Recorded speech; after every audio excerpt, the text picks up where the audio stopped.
আসসালামু আলাইকুম। আমার হাতে নোকিয়া 3010 নিউ মডেলের এই সেটটি এসেছে।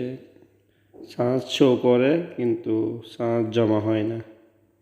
আমরা প্রথমে চার্জিং লাগিয়ে দেখি চার্জ জমা হয় কি হয় না, তারপরে স্টেপ বাই স্টেপ কাজ করার চেষ্টা করব।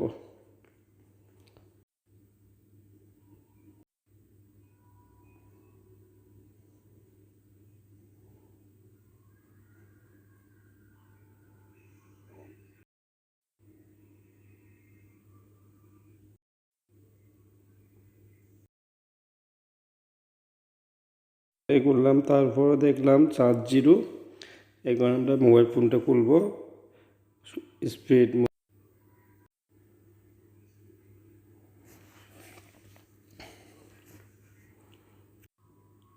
দেখতেই পাচ্ছি এটা ওয়াটার ড্যামেজ এবং এসে টাকে কাজ হয়েছে। উপরে একটা ডায়োডও নেই, চার্জিং ডায়োড। যাই হোক, টাকে কাজ হয়েছে। এখন আমরা কাজ করব। টাকিটা খুলে দেখি কি অবস্থা ভিতরে।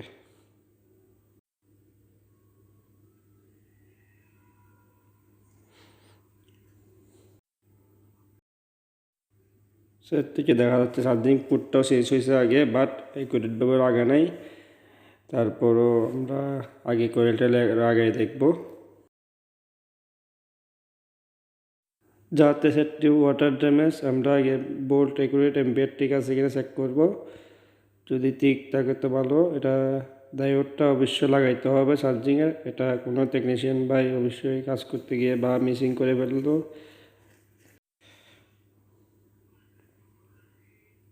আরেকটা মোবাইল থেকে ডায়োডটা খুলে লাগাই দিলাম।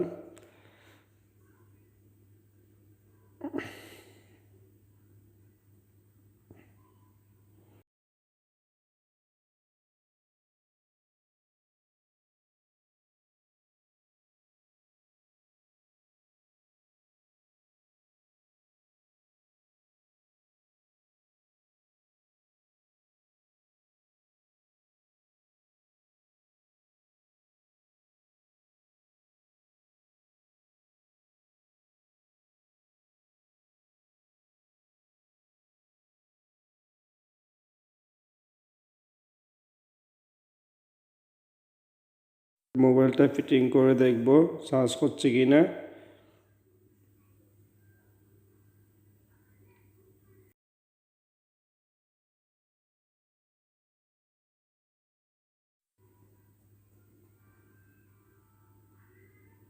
চার্জে লাগালাম, দেখি এবার চার্জটা হচ্ছে কি না।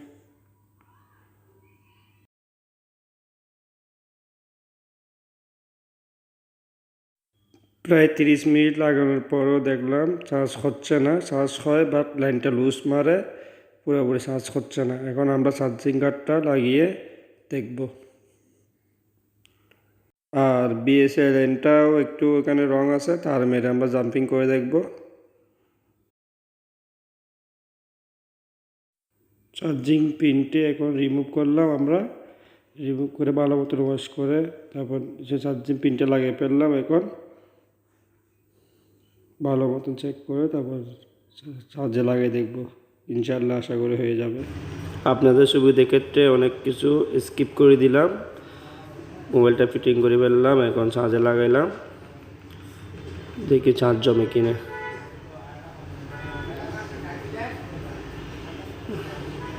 দেখতেই পাচ্ছেন অলরেডি জমে গেছে, আলহামদুলিল্লাহ সাকসেস।